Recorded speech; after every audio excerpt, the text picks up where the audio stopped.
V roce 2004 zahájilo Slovensko reformu zdravotnictví pod vedením ministra Rudolfa Zajace. Začali sme učiť občanov a hovoríme to stále, že bezplatnosť neznamená zadarmo. Bezplatný ešte neznamená zadarmo. Čo je bezplatné, ešte nie je zadarmo. Byly zavedeny přímé platby od občanů.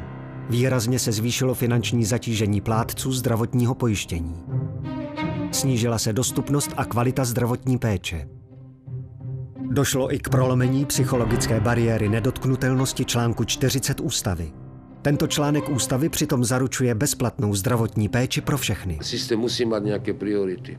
Finanční skupiny začaly vytvářet uzavřené finanční řetězce pojišťoven, poskytovatelů zdravotní péče, distributorů léčiv, záchranné služby a vytvářely tak monopol.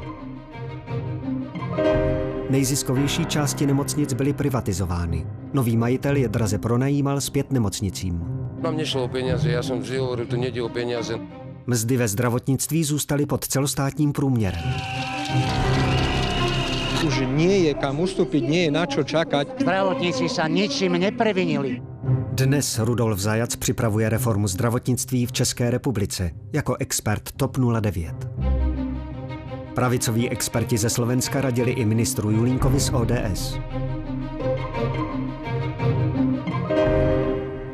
Chceme takovou reformu i u nás. Občané mají na základě veřejného pojištění právo na bezplatnou zdravotní péči. Ústava České republiky.